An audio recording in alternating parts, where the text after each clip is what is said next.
kayong lahat. Sab, maaari mo bang pangunahan ang ating panalangin?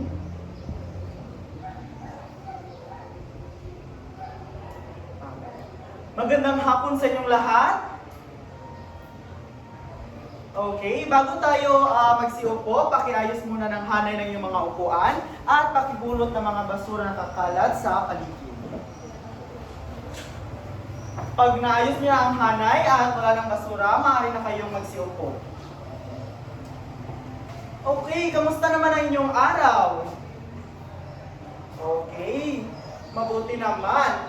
Okay, bago tayo tumungo sa ating bagong tatalakayin, ay tayo muna ay magbabalik aral. Ano kaya ang ating tinalakay noong nakaraang araw? Yes, Pabe? Tama! Ang 5 tema ng heograpiya ng daigdig. At sino naman ang nakakaalala kung ano ang 5 tema ng heograpiya? Yes, Reyes? Nagtaas ka niyong kamay? Mahusay! Ang 5 tema ng heograpiya ayon kay Reyes ay ang una, ang lokasyon, pangalawa, ang lugar, pangatlo, rehiyon, at ang pang-apat naman ay paggalaw, at ang panghuli ay ang interaksyon sa kapaligiran.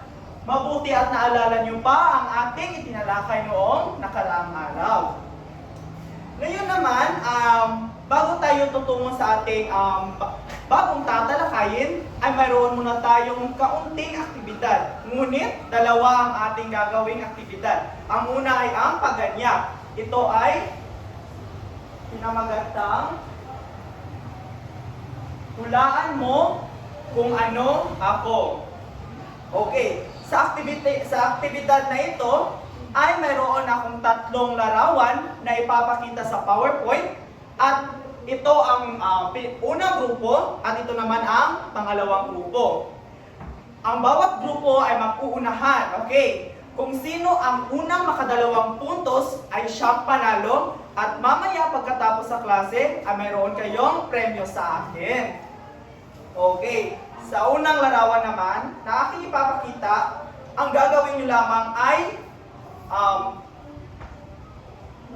tutukuyin nyo ito kung anong katangiang pisikal ito ng daigdig. Ito ang unang larawan.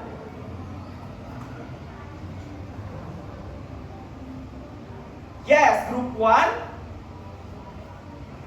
Okay, ayon sa group 1, ang larawan na aking unang ipinakita ay ito ay ang anyo ng lupa. Tama ba? Tama! May isang puntos na ang ating unang grupo. Sa pangalawang larawan naman, yes, group 2. Okay, ayon sa group 2, ito ay ang antas ng ito ay patungkol sa klima. Tama nga ba? Ito ay tungkol sa klima? Tama, mahusay dahil nakikita niyo sa larawan na ito ay ang tag-init at ito namang ang kabilang larawan ay ang tagtuyot. Sa panghuling larawan, dito na natin malalaman kung sino ang mananalo. Okay, paunahan sa pagtaas ng kamay. Yes, ikalawang grupo. Tama nga ba ang sinabi ng ating pangalawang grupo? Ito ay ang antas ng tubig. Mahusay, tama ang group 2. Okay, ang group 2 ay ang nanalo sa ating aktibidad na ito. Kaya naman, mamaya kukunin nyo sa akin ang premyo na inyong makukuha. Okay, ngayon naman ay dadako tayo sa ating pangalawang aktibidad. Ang pangalawang aktibidad na ito ay tinatawag na kauri mo, hanapin mo. Okay. Mayroon akong 6 na larawan na ibabahagi sa inyo. At isa-isa kayo nito. Pagkatapos yung gawin, ay hahanapin nyo kung saan o kung sino ang inyong mga kauri na larawan na inyong makukuha. Dahil sa mga larawang ito, ito ang magsisilbi na magkakaroon kayo ng idea kung ano ang ating bagong tatalakayin. Okay, dito.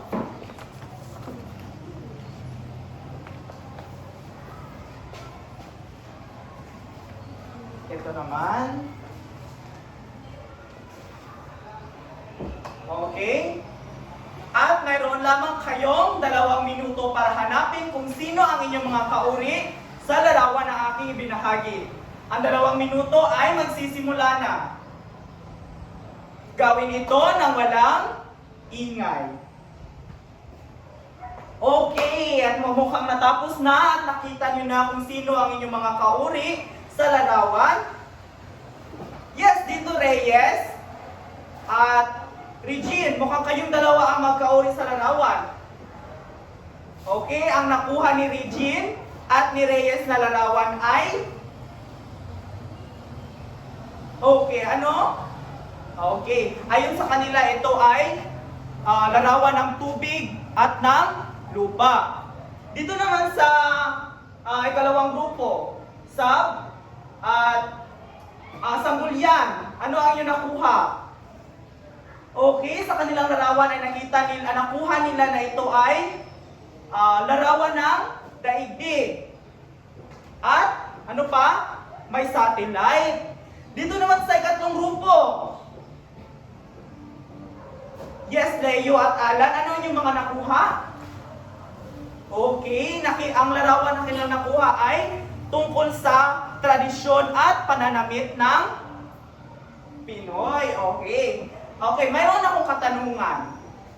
Sa tingin ninyo, sa larawan na inyong nakuha, ano ang ating bagong tatalakayin kaya? Okay, thank you, Pabe. Ayon kay Pabe, ang ating bagong tatalakayin ay patungkol sa mga sangay ng heograpiya. Ito ay ang 3 sangay ng heograpiya. Okay, bago tayo tutungo sa ating bagong tatalakayin, ay gagabayan muna tayo ng ating mga layunin. Okay, basahin natin ng sabay-sabay ang unang layunin. Natutukoy ang kahulugan ng 3 sangay ng heograpiya ng daigdig. Ikalawa naman, nakagagawa ng isang poster na nagpapakita ng kaugnayan sa mga sangay ng heograpiya ng daigdig. At ang panghuli ay nakapagbibigay ng saloobin sa pamamagitan ng malayang talakayan kung papaano napapahalagahan ng 3 sangay ng heograpiya ang daigdig. Okay, heograpiya. Ano nga ba ang heograpiya? Ang heograpiya ay nagmula sa salitang Greek na geographiya na nangangahulugang paglalarawan ng daigdig. Sa isang salita, ang heograpiya ay isang paglalarawan ng daigdig o sinasabi kung ano nga ba ang nasa loob ng ating daigdig. Ito may makikita natin sa kapaligiran. Kagaya lamang ng lupa, tubig, mga tradisyon ng tao, iba't ibang lugar ng ating daigdig. Ngayon naman, mayroon tayong 3 sangay ng heograpiya. Ang una ay ang heograpiya pisikal. Ang sangay na nakatuon sa pag-aaral ng iba't ibang katangian at proseso ng pisikal ng daigdig tulad ng paggalaw ng hangin at tubig. Okay. Ang heograpiya pisikal, ito ay nagsisilbing nakikita natin o nahahawakan natin sa ating daigdig.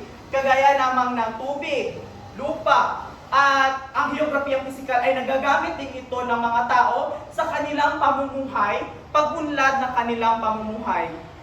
At sa ikalawa naman ay ang heograpiyang pantao. Sangay ng heograpiyang pantao nakatuon sa pag-aaral kung papaano namumuhay ang tao sa kanyang pisikal at kultura na kapaligiran. So dito, saklaw nito ang pag-aaral ng wika, relihiyon, tradisyon ng mga tao. Kagaya ng larawan na nakita ni kanina nila Leo at Alan, ang larawan na kanila nakuha ay kagaya ng pananamit, tradisyon ng Pinoy, mayroon itong iba't ibang klaseng kultura ang bawat Pinoy at relihiyon. Ngayon naman ay ang panghuling sangay ng daigdig, geografiya ng daigdig. Ito ay ang physical na daigdig. Alam naman natin siguro kung ano ang physical ng daigdig. Ito ay ang ating mundo, ang ating daigdig kung saan nakikita natin kung ano nga ba ang larawan o ano nga ba ang itsura ng ating daigdig. So ang ating daigdig ay matatagpuan sa solar system. At ito naman ay ikatlo sa ating ang ating daigdig ay ikatlong planeta mula sa araw. At nakikita rin sa ating daigdig na mayroon tayong natural satellite at medyo kalayuan naman ito sa buwan. Okay. At mayroon bang mga katanungan ang bawat lahat? Dahil wala kayong katanungan, ako naman ang magtatanong. Ang aking katanungan ay simple lang naman. Okay, ang aking katanungan ay, sa inyong palagay, ano kaya ang kahalagahan ng tatlong sangay ng geografiya ng daigdig sa bawat mag-aaral? O para sa inyo, ano nga ba ang kahalagahan ng na malaman natin kung ano nga ba ang tatlong sangay ng geografiya ng daigdig? Yes, sino ang makapagbibigay? Rhea, may mabibigay ka ba? Okay. Salamat sa ideya, Rhea.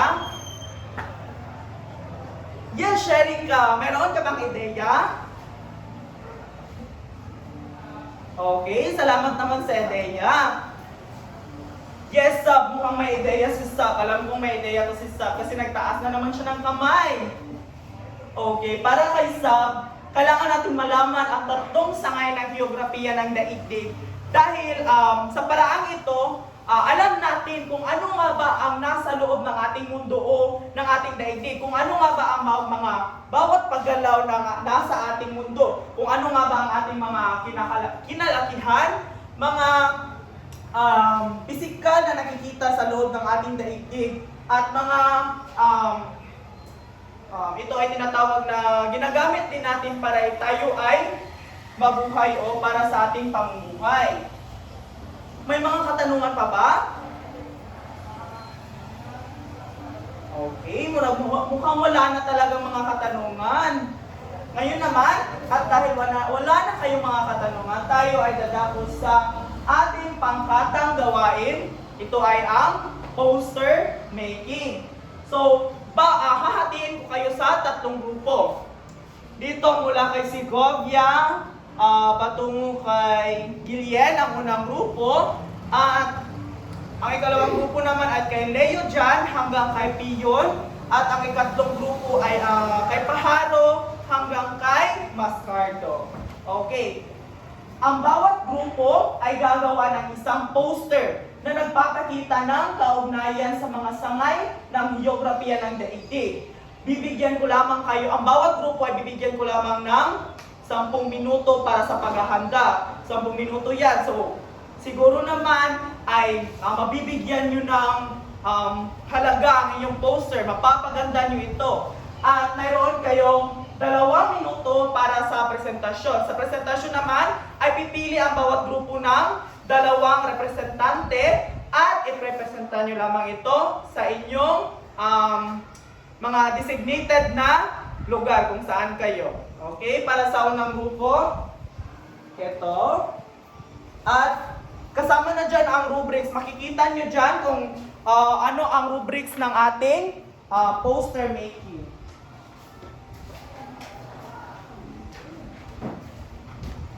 Okay, at ang 10 minuto ay magsisimula na.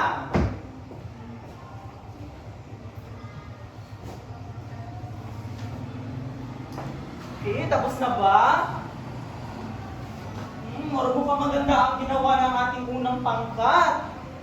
Sa pangalawang pangkat naman,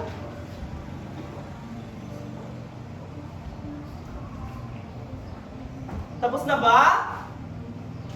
Okay, mukhang tapos na ang ating 3 pangkat sa kanilang ginawang poster. Kaya naman, ang unang pangkat ang magbabahagi ng kanilang poster na ginawa. Yes, unang pangkat. Sino ang inyong dalawang representante? Okay, si Alvero at si Angeline. Go! Simulan na ang pagpresenta sa inyong poster na ginawa.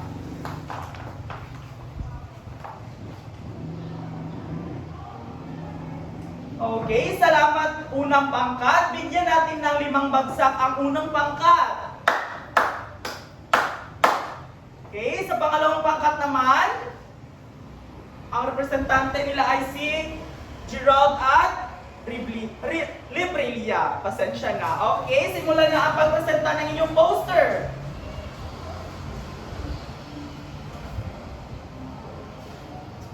Mukhang napakahusay naman ito. Ang galing ng ginawa nilang poster.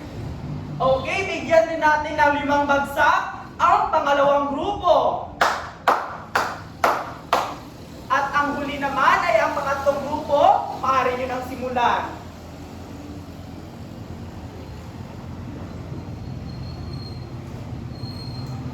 Okay, salamat sa ikatlong grupo. Bigyan naman natin ng 5 palakpak ang huling grupo or ang ikatlong grupo. Napakahusay naman ang poster na inyong mga ginawa. Okay, maaari na ito ipasa sa akin.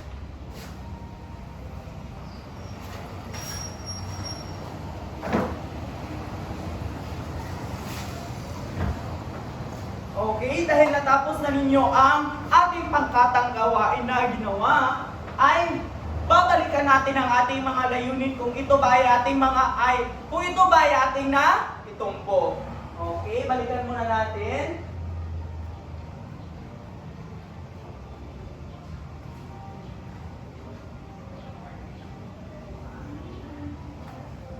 Okay. Sa unang layunin, natutukoy ang kahulugan ng 3 sangay ng heograpiya. Atin ba itong natumbok? Tama, natumbok natin ito kanina kasi nabigyan natin ng kahulugan ang 3 sangay ng heograpiya ng daigdig. Sa ikalawang layunin naman, nakagagawa ng isang poster na nagpapakita ng kaugnayan sa mga sangay ng heograpiya ng daigdig. Atin ba itong natumbok? Yes, natumbok natin kagaya ng inyong ginawang mga gawain. Sa 3 grupo ay gumawa kayo ng poster making. At sa panghuling layunin naman, nakapagbibigay ng saloobin sa pamagitan ng malayang talakayan kung paano mapapahalagahan ang 3 sangay ng heograpiya. Atin ba nitong natumbok? Yes, tama. Natumbok natin ito noong nagbigay ng saloobin sa 3 sangay ng heograpiya. At dahil nakuha na natin ang ating 3 layunin at naitumbok na natin ito, ay dadako tayo sa ating pagtataya. Okay, ang bawat isa ay kumuha kayo ng isang kapat na papel at tukuyin kung anong sangay ng heograpiya ng daigdig na bibilang ang bawat pangungusap. Una ay ang heograpiyang pisikal, pangalawa, heograpiyang pantao, pangatlo ay ang pisikal na daigdig. Mayroon lamang kayong 5 minuto para tapusin ang ating pagtataya.